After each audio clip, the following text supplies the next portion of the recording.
Hi everyone, welcome to my channel. ತಮ್ಮೆಲ್ಲರಿಗೂ ನಮ್ಮ ಚಾನಲ್ಗೆ ಸ್ವಾಗತವನ್ನು ಕೋರುತ್ತಾ ಇವತ್ತಿನ ವಿಡಿಯೋದಲ್ಲಿ 2026ನೇ ಶೈಕ್ಷಣಿಕ ಸಾಲಿನ ವಿವಿಧ ಮೊರಾರ್ಜಿ ವಸತಿ ಶಾಲೆಗಳ ಇಲ್ಲಿ ಪ್ರವೇಶಕ್ಕೆ ಸಂಬಂಧಪಟ್ಟ ಹಾಗೆ ಮೊದಲ ಸುತ್ತಿನ ಸೀಟು ಹಂಚಿಕೆ ಲಿಸ್ಟ್ ಈಗಾಗಲೇ ಬಿಡುಗಡೆಗೊಂಡಿರುತ್ತದೆ.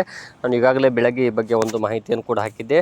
ಅದೇನೆಂದರೆ ಈಗಾಗಲೇ ಕರ್ನಾಟಕ ಸರ್ಕಾರ ಇಲ್ಲಿ ಕರ್ನಾಟಕ ಪರೀಕ್ಷಾ ಪ್ರಾಧಿಕಾರದ ಮೂಲಕ 2026-27ನೇ ಶೈಕ್ಷಣಿಕ ಸಾಲಿನ ಇಲ್ಲಿ ಮೊರಾರ್ಜಿ ವಸತಿ ಶಾಲೆಗಳ ಪ್ರವೇಶಕ್ಕೆ ಸಂಬಂಧಪಟ್ಟ ಹಾಗೆ ಇಲ್ಲಿ ಮೊದಲ ಸುತ್ತಿನ ಸೀಟು ಹಂಚಿಕೆ ಲಿಸ್ಟನ್ನು ಪ್ರಕಟಗೊಳಿಸಲಾಗಿರುತ್ತದೆ. ಇದಕ್ಕೆ ಸಂಬಂಧಪಟ್ಟ ಹಾಗೆ ಇಲ್ಲಿ ಅವರು ನೀಡಿರುವಂತಹ ಒಂದು ಮಾಹಿತಿ ಪ್ರಕಾರ 22 ಮೇ 2026ರಂದು ಇಲ್ಲಿ ಮೊದಲ ಸುತ್ತಿನ ಸೀಟು ಹಂಚಿಕೆ ಲಿಸ್ಟನ್ನು ಇಲ್ಲಿ ಪ್ರಕಟಿಸಲಾಗಿರುತ್ತದೆ ಅಂತ ತಿಳಿಸಿರುತ್ತಾರೆ.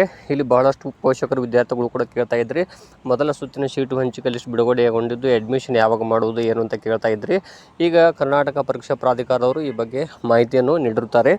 ಅದೇನೆಂದರೆ ಈ ಸುತ್ತಿನಲ್ಲಿ ಆಯ್ಕೆಯಾದಂಥ ವಿದ್ಯಾರ್ಥಿಗಳು ಅಂದರೆ ಮೊದಲ ಸುತ್ತಿನ ಸೀಟು ಹಂಚಿಕೆಯಲ್ಲಿ ಆಯ್ಕೆಯಾದಂಥ ವಿದ್ಯಾರ್ಥಿಗಳು ಇಲ್ಲಿ ದಿನಾಂಕ ನೋಡ್ತಾ ಹೋದಾಗ 30 ಮೇ 2026 ಒಳಗೆ ಅಡ್ಮಿಷನ್ನ ಪಡ್ಕೋಬೇಕಂತ ತಿಳಿಸಿರುತ್ತಾರೆ.